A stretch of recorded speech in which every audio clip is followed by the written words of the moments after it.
So I'm here, joined with Flip Pryor.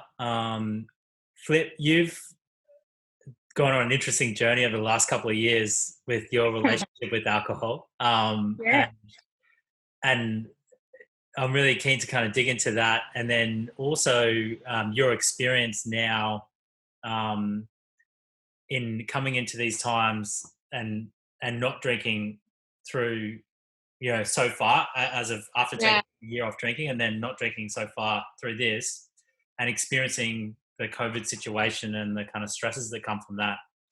So I thought yeah, great to kind of have a really candid conversation with you about your experience as it's happening, and because I think you might have some useful advice or ideas that our community would really appreciate. sure. Um, Before we dig into that, perhaps you could run us through your experience, take us back, almost probably 18 months ago now, um, how you were feeling and what your relationship with alcohol was at that point. Yeah, it's funny. Do you remember our first meeting Yeah. actually? I was sitting in Bondi at that cafe and I was asking you all sorts of questions and thinking, oh God, what am I doing? I think at that point I was still very uncertain about what I was about to take on. I wasn't quite sure if I could do it or not. Um, God, it's interesting. I look back and I think 18, it feels like a lifetime ago, and yet it feels like no time at all, if that makes sense. But certainly a lot has changed in that time. And I think when I look back to who I was then, I was probably a lot more stressed out. I was probably sleeping a lot worse. I definitely had about 10 extra kilos that I don't have anymore. I was less fit. I was just generally feeling like um, I was stuck in a bit of a hamster wheel of just getting drunk at weekends and feeling like crap and just feeling generally a bit tired and not very healthy. And even now, I mean, we're obviously in the most insane situation we will probably live through in our lifetime, but I'm so grateful that my first response was not, oh shit, I need a drink. Because I think lots of people have had that response, and bottle shops are selling out of booze and it's just ridiculous. And I'm really grateful that that's not a crutch for me. That Because I think I would just be so much more stressed going through what we're going through right now if I was drinking my way through it. Um, Instead, I'm sort of, still waking up and doing my exercise, but with my online trainer or socially distanced from my friends. So yeah, I'm glad that it's not a factor in my life, and it has been quite a long time. We're now April, so yeah, it started on January the 1st last year, so it's been quite a while. And so you took a year off drinking. What were the times that you found most challenging psychologically to not drink through that year? Um, I think it was definitely work stress. The times, at least initially when I first stopped, I think the time that the craving really kicked in for me was on Friday nights when everyone else was going to the pub, and when you work in media, it's always stressful, and it's just you get to the end of a long working week and you just want to just down tools and just relax and debrief and have a whinge. And um, fortunately, I sort of found that I could still do that without drinking, and over time that became much more normal to do that. Initially it felt very weird. um, I was really worried about losing my social life because normally when I'm not socially distanced, I'm out pretty much most nights of the week. I have a very active social life and I go to all sorts of stuff. And often when I go out to things, there's free drinks. I used to take advantage of that back in the day, but and I sort of wondered if I would still enjoy all that stuff without drinking, and it turns out that I did, and I do. I would love to be doing that right now instead of facing down another night alone. The Yeah, that so the things that I was most afraid of losing didn't really transpire, basically, which is really nice. Do you, I mean, that punctuation like this through your day is a really interesting thing. I'm noticing now, being isolated and being on a computer all the time and not having those normal things of punctuation, whether it's traveling between meetings or going between home and work. And I think alcohol definitely has this really powerful punctuation mark effect. What did Mm. you learn in your year to provide that, that wasn't drinking in a way that you would have relied on it beforehand? Um, I think you can still create those markers, and I think the really important thing is that for me was I didn't stop doing anything I wanted to do. So all of the things that alcohol might have punctuated, I still did.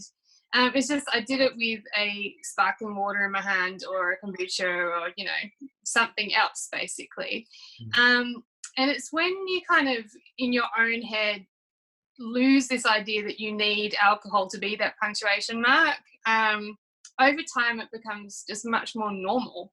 And, um, I sort of wonder, it's really interesting because at the moment, like, people don't have those barriers and those buffers. So there's a real danger zone for people, especially people who are living alone. You don't have anyone around you to kind of like, you're not going out for a drink with a couple of mates and then coming home and calling it quits. If you crack open a bottle of wine, you're doing it on your own. And you can't actually invite a friend around even if you want to right now.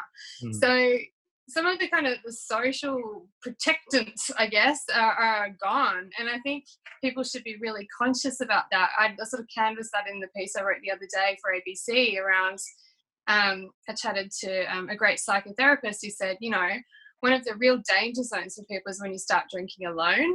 Mm. And if you're forced into it like we are now and you don't have a choice, you have to really ask yourself, is that something I really want to do? Is that something I should do?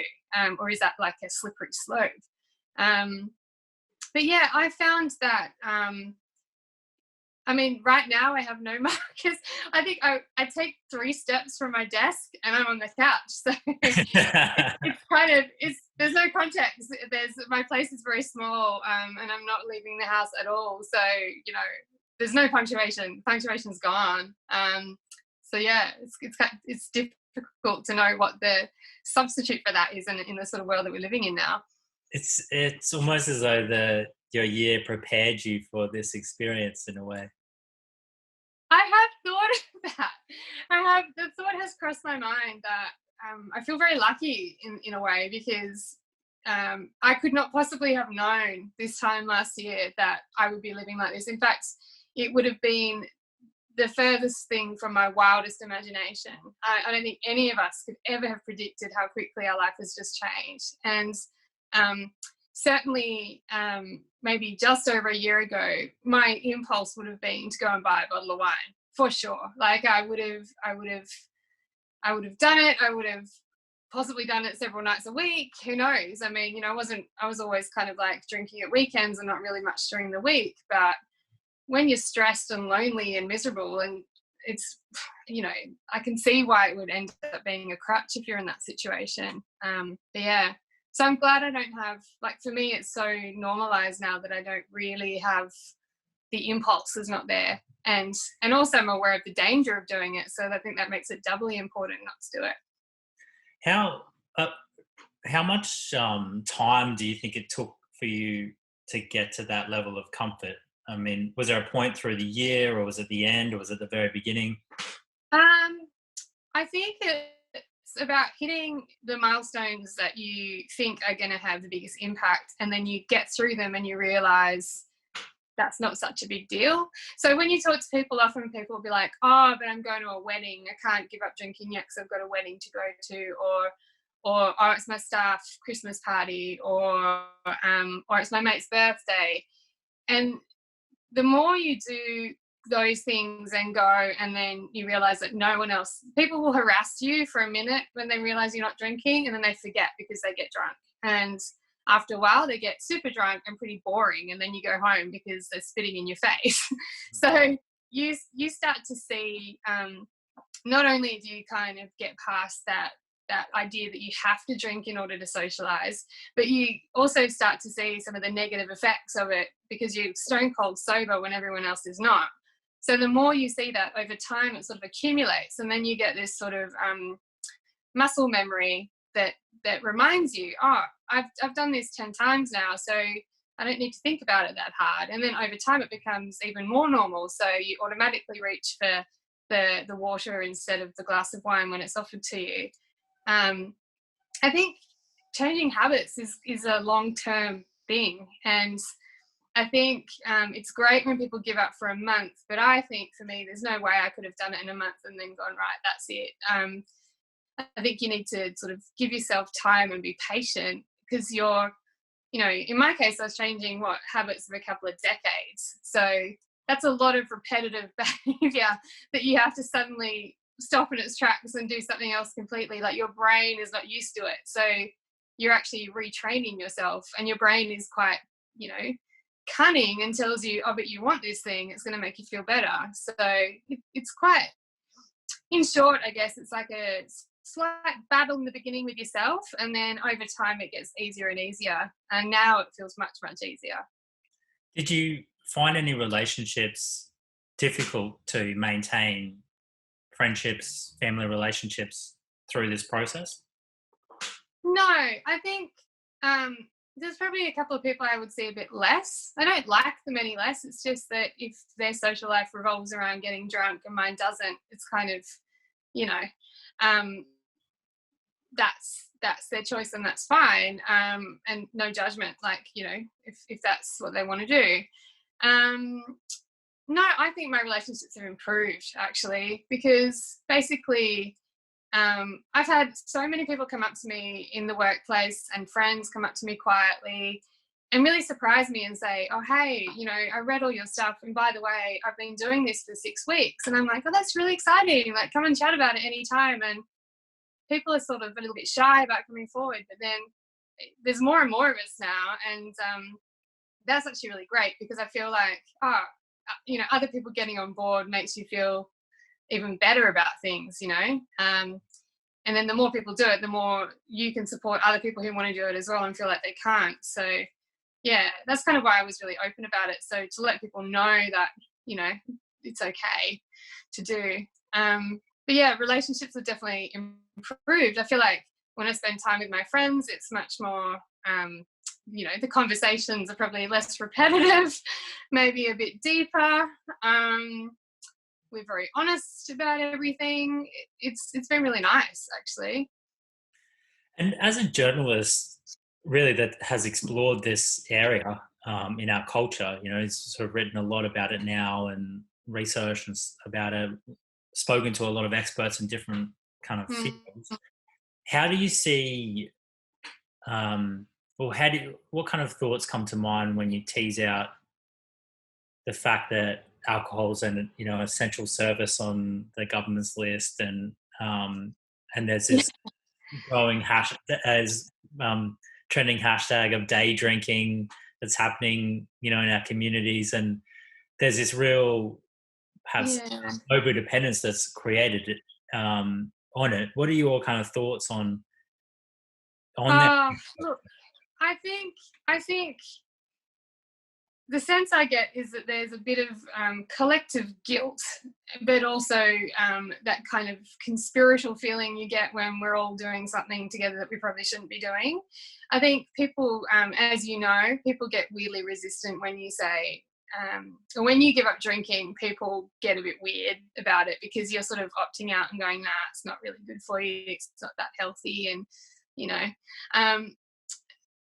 I think the alcohol lobby is very strong and very pervasive, and I think it has successfully sort of inveigled itself into Australian society by seeming ubiquitous. I think that's very powerful in advertising, to sort of, when you ask people about, like, well, I can't go to a wedding without getting drunk, and you say, well, why? Like, where do you get that idea from? It's because all the imagery and, advertising you might see around, or going to the races or going out, is all about drinking. And so those messages are quite strong and pervasive over time, and they've become very normalized. So I think that's part of it. I think part of it is that collectively, especially now, the nation needs a massive stress release. And for a lot of people, drinking is initially, it feels like an easy option, because it does make you feel good after a couple of drinks. Clearly you feel bad after more than a few. It's a lot harder to create healthy habits. Like, I have slowly struggled my way into building an exercise routine after being entirely resistant, and I'm much better now than I used to be. But it requires effort, and it requires you to get up in the morning and put your shoes on in ways that it's just not hard to do when you drink, you know.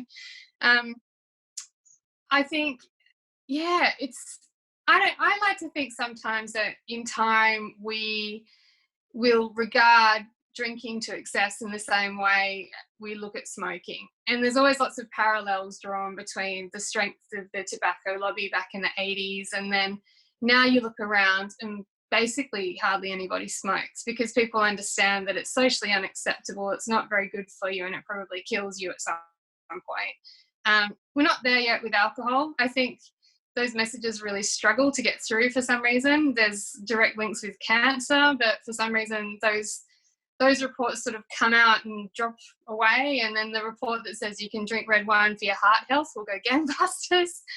And I think part of it is people just don't want to give up something that is kind of like an easy fix, and it does take a bit of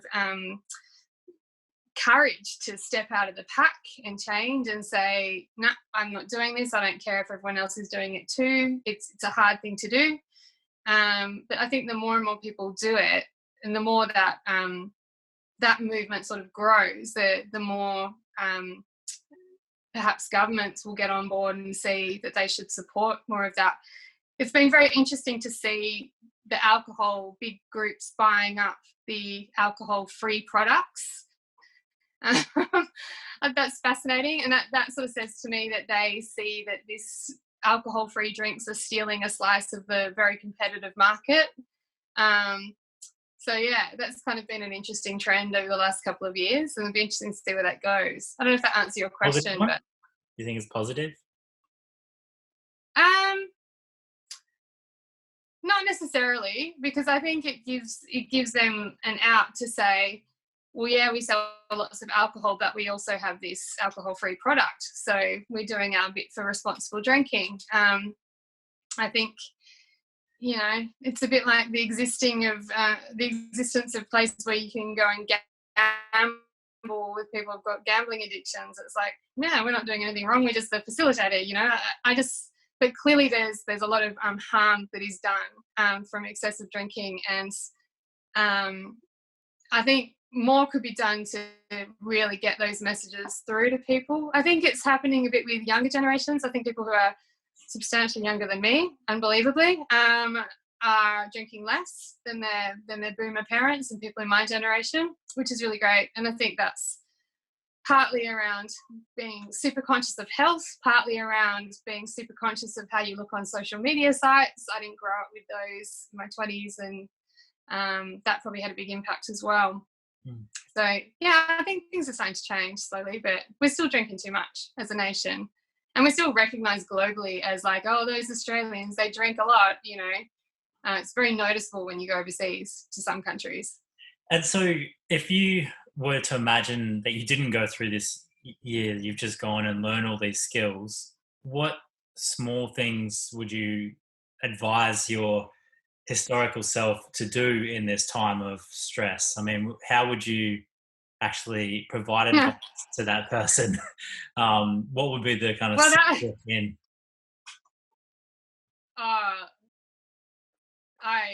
I would just be giving said person a kick in the bum and saying, we're at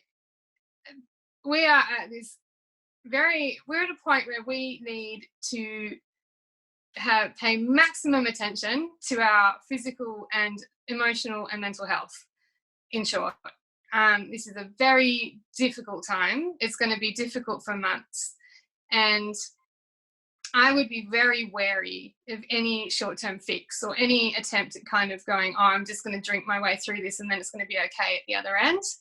We are going to change as a nation through this experience, and we're going to change as individuals. And I think for me, if I was going through this with the sort of, the 3 a.m. wake ups and the general feeling of malaise and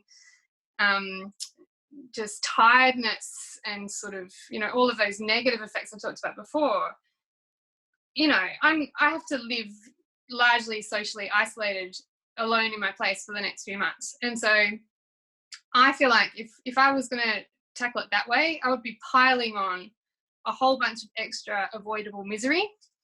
I would be creating possible mental health issues for myself that I currently don't have. I would be affecting my health in negative ways when we need to be super healthy. There's so many ways in which alcohol would play a pretty bad role in getting you through a crisis like this.